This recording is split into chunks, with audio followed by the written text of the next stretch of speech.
Yes, hello, and welcome to our next installment in our series of programs on playing card games on Solitaire.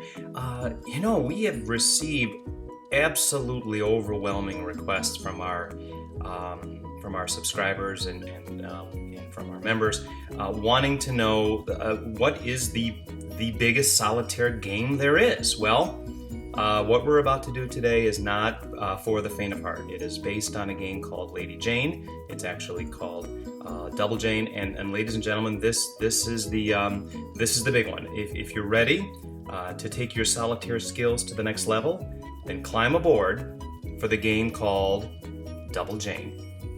Okay, after that a bit of fanfare, why don't we begin with an overview of our deck. Now, of course, we are using a standard pack of playing cards, 52 cards in the deck, 2 colors, red and black, 4 suits within the pack, as you know, and 13 ranks within each suit, ace through king. Now, the game that we're about to play does not take one deck. So here I am shuffling one deck, and I'm afraid that just won't do. And I'm afraid also that 2 decks will not do either. The game we're about to play, ladies and gentlemen, requires an astounding 4 decks. You heard me correctly. That is 208 cards. That is 16 ace foundations. You're going to make a 13-column tableau and have 117 cards in stock. So go ahead and shuffle those 4 packs. Get them combined. Get them ready to play the biggest solitaire game of them all. Let's begin very simply with the layout of the game called Double Jane. Start off with a nice clean surface, as you see here, and during the course of play you will reveal 16 ace foundations, which will live at the top of the playing surface. Now, on those aces, your job is to build up within the suit that is required, all the way up to king, and that's what will retire that foundation. Now then, to set up the game, you are going to deal a row for your tableau, mind you. You're going to deal with a row of 13 cards, as you see here, and then you're going to deal another row of 12, 1 spot over, then deal 11, 1 further spot over, and then 10, and so on. So you have this descending arrangement with 1 card at the left and 13 cards at the right, all dealt face up for a 91 card tableau. This is big. The remaining 117 cards will be living in the card stock for you to deal one at a time during the course of play. Now, your job on the tableau is to build runs. Now, the top card in each column is in play, as is the card that you'll deal from your pack. But here's the issue. You can build down in sequence in either suit, but preferably within the same suit, and here's why. Let's take a lesson from this game called Spider. You may remember this lesson from a previous episode. The top cards are in play. Let's look at a couple of moves here that you can make to explain the best way to build a run. So if you look here, there are 2 options for you to consider. The first one is the 4 and the 5. Now, they are in sequence, and the 4 is in play, as is the 5, so you can take that 4 of diamonds, place it onto that 5 of spades, and you have a run. That 4 remains in play. That's a legal move. Now, here's a better move for you and something to keep in mind. That Jack of spades and the Queen of spades being of the same suit makes it very special.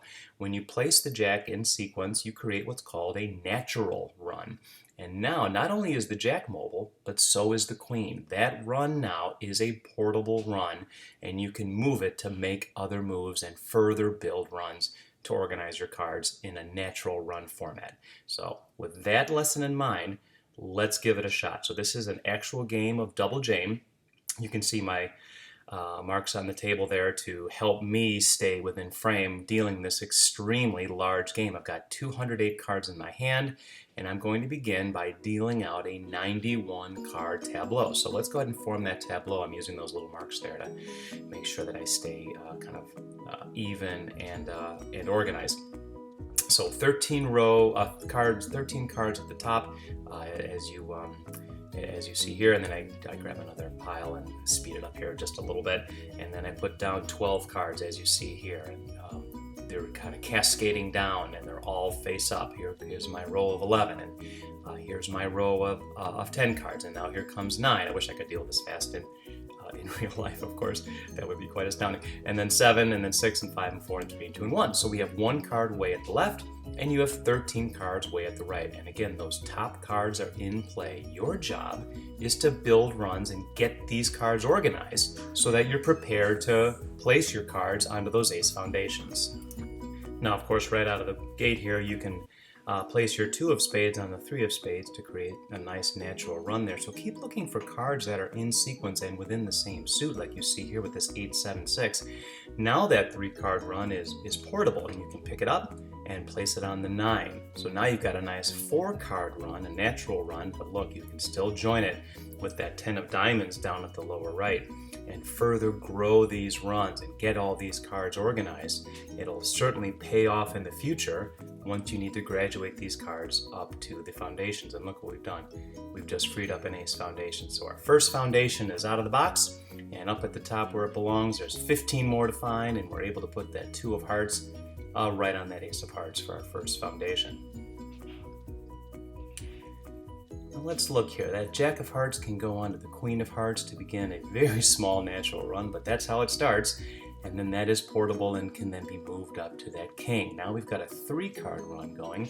And remember, that king is going to be important because it's the only card that can claim an empty position on your tableau. So keep an eye on that.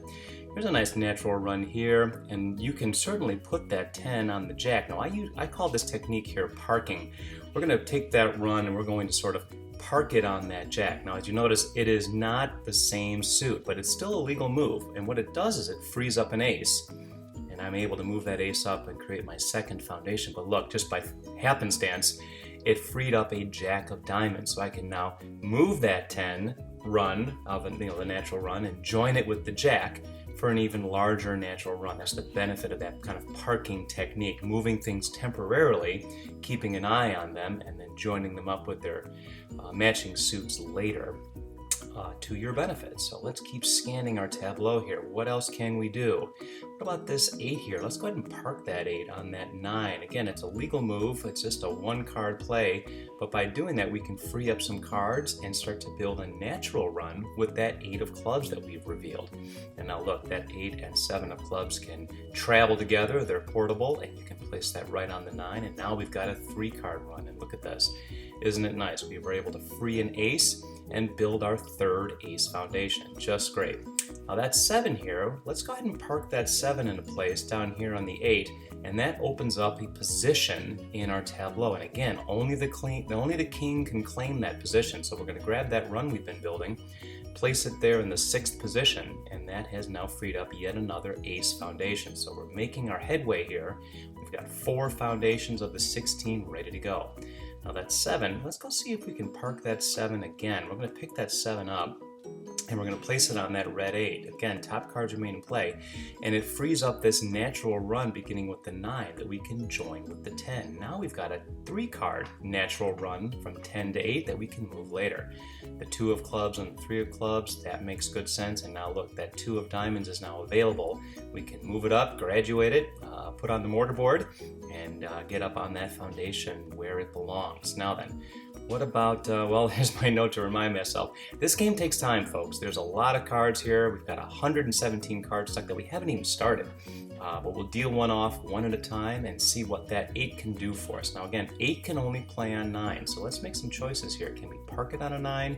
Do we hold it for later? Here's a 4. Again, it only plays on 5s, but we were able to combine it with the same suit, move over another natural run for an even larger natural run, which will really benefit us. So at this point of the game, I'm going to go ahead and fast forward a little bit, and that's because this game, frankly folks, takes about an hour to play. You're looking at about 30 minutes of footage here before we get to the end, so I'm going to go ahead and speed it up here so you can see the course of play. You can see some cards getting moved and joined, looking for an opportunity to make natural runs and grow those runs longer and longer to eventually have a run from king down to 2 or 3 ready to move up to that ace when the time comes. So you can see I've sped it up here just a little bit, and you can see some of the action here. A couple of natural runs, the 2 and the 3 can go right up to the ace. I'm moving an 8 of hearts on a 9 of hearts, moving the queen of clubs onto a matching king. Just trying to keep everything organized. I mean, frankly, it's a large game that requires a large table with a lot of room and frankly some time to spare, as you can see. So play continues as you see here. I've sped it up just a little bit here, and you can see if you can follow along at this speed. It's actually kind of amusing to watch it move that fast. So here's a 9 of clubs, and we can now pick up this whole run, everything found from king to 2.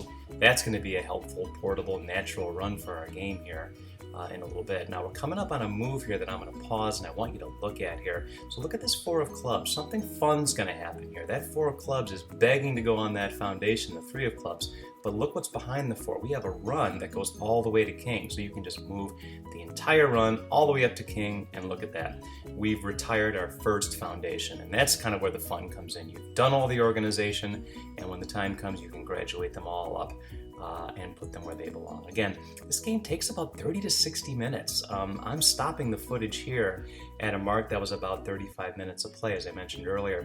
You all should know that even after I stopped the camera, I still had 25 minutes of play. So Double Jane is not for the faint of heart.